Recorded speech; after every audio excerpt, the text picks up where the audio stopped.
Okay? And then, pagdating naman sa mga dinadasal nyo, mga kapiksi, parang mabilis naman.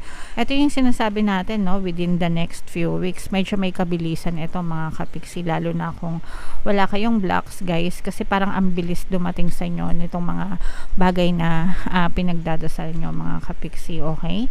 Within the next few weeks yan, pagpasok ng third quarter, kaya dapat ihanda nyo na yung sarili nyo, guys, kung ano man yung mga pinagdadasal nyo, kasi sooner or later makatanggap talaga kayo ng update or balita. Feeling ko yun na yung magiging go signal.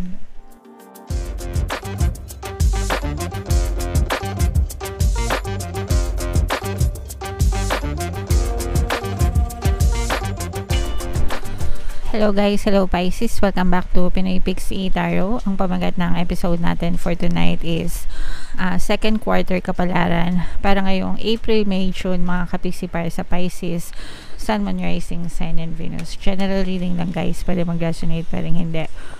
Combination ng positive and negative energy. So, unahin natin tong deck na to, mga kapiksi. Tingnan natin kung ano mga mensahe sa inyo ng inyong mga gabay ngayong paparating na second quarter. Meron tayong unlikely. We have within the next few weeks, mga kapiksi. And meron din tayong perfect timing. Okay, so eto guys, no, etong unlikely na to, yung mga kinakatakutan nyo, it's unlikely to happen, mga kapiksi, unless i-focus nyo yung attention nyo dun sa mga bagay na yun. Okay, so yung mga doubts and fears nyo, yung mga pangamba nyo sa buhay, usually guys, no, tinatakot nyo lang yung sarili nyo. First, just a state of mind.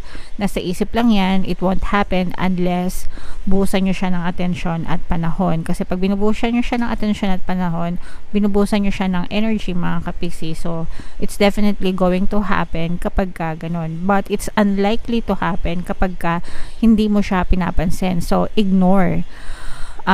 Eliminate the negative, mga kapiksi, accentuate the positive. So, ibig sabihin, mag-focus sa positibo, dead ma sa negatibo, para yung positibo, yung ma-experience nyo sa physical reality at hindi yung mga negative na bagay. Okay? And then, ito naman guys, ito yung timeline. Sobrang ganda nito guys, kasi within the next few weeks, ito yung perfect timing, guys, no? Para doon sa mga manifestation nyo, para doon sa mga hinihiling nyo. Of course, guys, pwede itong mapabilis pa, pwedeng tumagal. Depende kung gaano kayo ka-focus, depende kung gaano karami ng blocks nyo. Syempre, pagka mas maraming blocks, mas maraming balakid, mas kailangan mag-persist. Okay, whereas yung iba naman, iba-iba kasi tayo ng blocks. Yung blocks guys, nanggagaling yun sa mga paniniwala nyo, no? Depende kung ano yung mga pinaniniwalaan nyo sa buhay. So, doon, yun yung nagde-determine ng mga balakid sa buhay nyo, mga kapiksi. So, the more na yung desires nyo, or the more na yung belief nyo is aligned dun sa desires nyo, mas madali nyo siyang ma-manifest, mga kapiksi. Whereas, kapag kabaliktad or opposite yung belief nyo dun sa desire nyo, mas mahihirapan kayo na mag-manifest. Pero posible, mga kapiksi. Kailangan nyo lang magkaroon ng more dedication, more time, more effort, more focused until mawala yung mga blocks nyo and ma-experience nyo yung mga desires nyo. So within the next few weeks yan guys, perfect timing. Kaya dapat inaalay nyo na yung belief system nyo dun sa inyong mga desires. Okay? Alright. So, comment down below guys if feeling nyo nakaresonate kayo dyan, mga kapiksi. So, unahin naman natin. Ito naman yung mga ganap sa inyo ngayong second quarter. Shuffle ko to guys. Habang sinushuffle ko to, panoorin nyo muna yung video natin regarding sa ating paano mag-manifest ng abundance video course. Kapiksi, sawa ka na ba sa mga struggles at hirap sa buhay mo? Masipag ka ba at masikap sa buhay ngunit hindi ka pa rin umaasenso? Ilang beses ka na bang nag-attempt magnegosyo at mag-invest pero palagi ka pa rin nalulugi? Sa pagkakataon na ito ay maaaring may subconscious beliefs ka na nagiging balakid sa iyong pag-unlad at pagyaman. Introducing, paano mag-manifest ng abundance video course. Dito ay matututunan mong ma-overcome ang mga balakid mo para tuluyan ka ng umunlad, umasenso, sumagana, maging matagumpay, successful at maswerte sa sa iyong kabuhayan, pera, trabaho, negosyo, salapi, at kaperahan ng bonggang-bongga. Dali, mag-send na ng email sa pinoypixie@gmail.com at simulan na ang iyong pagyaman ngayon. Alright. So, sabay-sabay tayo mag-manifest mga kapiksi. Sabay-sabay tayo magpayaman ngayon 2024. Mag-avail na kayo ng course guys kasi sobrang ganda talaga niyan. And good news mga kapiksi dahil ngayong March, no? Until March 31 guys, magbibigay ako ng free 1 pampaswerte subliminal sa lahat ng gusto mag-avail ng course. Kaya mag-avail na kayo mga kapiksi. Sobrang ganda talaga niyan. And meron din tayong email coaching, manifest your desires using the law of attraction. If meron kayo mga specific na gusto nyong i-manifest, pwedeng love and relationship, pwedeng money or career, pwede kayong magpabook ng email coaching session with me. Mag-send lang kayo guys ng email sa pinoypixie@gmail.com. So, Pisces, kayo ay na-represent ng King of Cups sa ating spread. Itong spread na to para sa April to mga kapiksi, tas mamaya yung sa May, tas mamaya yung sa June. Pero anytime no guys, sa loob ng 3 months from April to June, pwedeng nyo ma-experience itong mga reading na to, itong mga energy na to mga kapiksi. So, eto guys, kung meron kayo mga inaantay na, kasi may mga paparating na magagandang balita sa inyo, this is both in love and in money. So, if meron kayo mga inaantay na mga, let's say for example, pag sa pera, kung meron kayo mga inaantay na balita, good news, update, ganyan, let's say for example, nag-apply kayo ng trabaho, tapos nag-aantay kayo ng update, ganyan, o kaya nanghiram kayo ng pera, o kaya nag-loan kayo,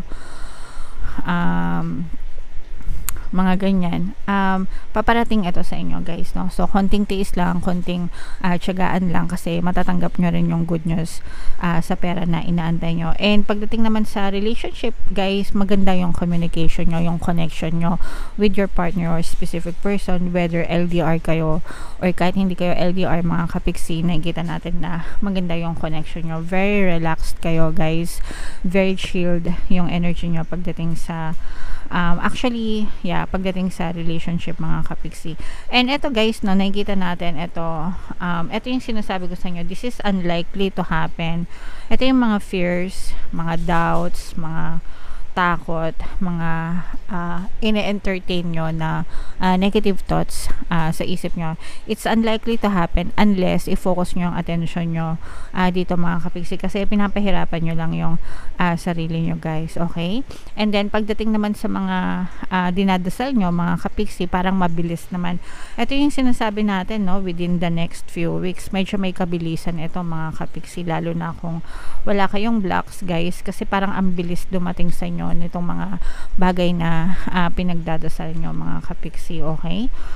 Within the next few weeks yan, pagpasok ng third quarter, kaya dapat ihanda nyo na yung sarili nyo guys kung ano man yung mga pinagdadasal nyo, kasi sooner or later makatanggap talaga kayo ng update or balita. Feeling ko yun na yung magiging go signal nyo mga kapiksi. Panibagong chapter for some of you, parang meron kayong gustong bagong simulan, parang introduction guys sa negosyo, pero ito nakikita natin yung mga duda nyo, so hindi pa kayo convinced mga kapiksi, parang ini-introduce pa lang sa inyo, parang ini-entertain nyo pa lang yung idea, pero yung iba sa inyo hindi pa nagsisimula, umaayaw na, okay? Okay lang naman umayaw mga kapiksi kung feeling nyo scam yung negosyo or scam yung investment na yan, guys, walang masama na tanggihan nyo yan, okay? Or pagdudahan nyo. Pero kung pagdating sa opportunities guys, sabi ko nga sa inyo, basta pag-aralan nyo yung mga opportunities, kasi merong mga opportunities na scam, pero meron din naman guys na mga opportunities na legit mga kapiksi, okay? So again, nasa sa inyo yan, basta pag-aralan nyo mabuti itong mga bagong opportunities na to sa kaperahan or sa investment mga kapiksi. Meron ditong presence ng earth sign at saka fire sign, Aries, Leo, Sagittarius. For some of you guys, parang matetest yung loyalty and honesty, no, ng iyong partner o specific person or anybody mga kapiksi, pero parang itetest ni universe yung kanilang loyalty and faithfulness sa inyo mga kapiksi. Alright, so syempre kailangan isipin nyo na loyal sila, di ba? Para makapasa sila. And meron din tayo guys na pampaloyal na subliminal sa mga may partner o specific person. If you want your person na maging loyal and faithful sa'yo habang buhay, pwede nyo pakinggan yung subliminal na yun mga kapiksi. Okay? So yan yung strongest energies natin. Guys, parang merong magle-level up, may aakyat, level up, aakyat mga kapiksi. So parang one step forward kayo sa inyong kabuhayan. Yun yung nakita natin dito sa spread na to mga kapiksi. Okay? So enjoy nyo lang yan guys. And then ito naman is para sa June. Again guys, no, April to June naman to. So anytime mga kapiksi, pwede kayong mag-ingat kayo, pwede kayong pwede nyo itong ma-experience. Pag-isipan nyo mabuti guys kapag meron ng hiram ng pera sa inyo, kasi kapag may nanghiram ng pera sa inyo, timbangin nyo mabuti, kasi kapag nahiram niya na yung pera niya sa'yo, pag pinautang mo na ito, bigla kang ibablock nitong person na to. So strong air sign energy mga kapiksi, Aquarius, Gemini, Libra. Okay? Okay lang magpautang, okay lang magpahiram, okay lang na tumulong mga kapiksi, pero kailangan binabalanse nyo rin, no? Kung hindi nyo kaya, kung hindi nyo afford na mawalan ng ganong kalaking halaga, kasi there's always a risk mga kapiksi, no?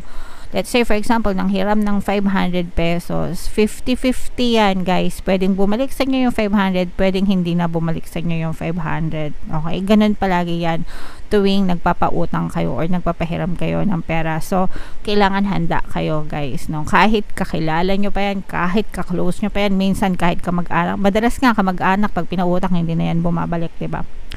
Pero okay lang naman yun pag sa kamag-anak, kasi syempre kadugo nyo yun, diba? Pero pag ibang tao, ganun din. So mag-ingat na lang kayo, no? There's always a risk mga kapiksi.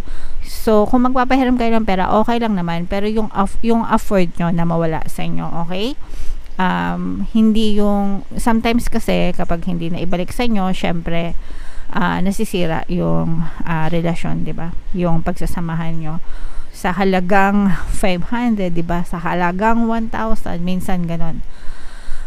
Nagtatampo kayo sa kanila kasi hindi nila kayo nabayaran, 'di ba? So, yung mga ganon. So, mag-ingat na lang kayo guys sa paglalabas ng pera mga kapiksi. Okay? And meron naman guys, nakikita naman natin na may yung iba naman sa inyo parang nakaka-recover naman, maganda yung financial status nyo. Nakikita natin dito na nakaka-recover. Yung iba sa inyo is may mamamanifest kayo mga kapiksi na mga magagandang changes or pagbabago, no? Again, this is more on money yung nakikita natin na sobrang ganda. Actually sa love life din meron, no?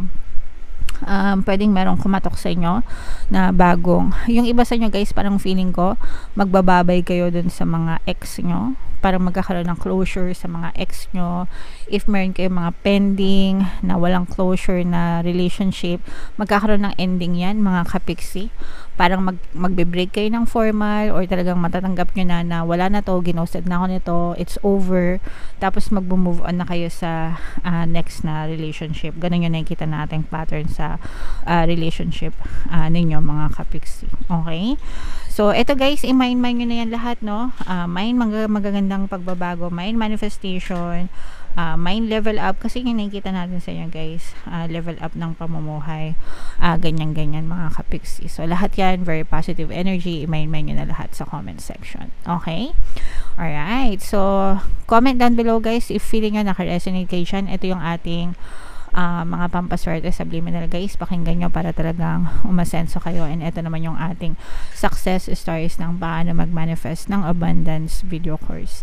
Click here to subscribe guys, and click here to join our membership program. Thank you for liking, sharing, and subscribing, and see you again next time. I love you all guys. Have a nice day. Bye bye.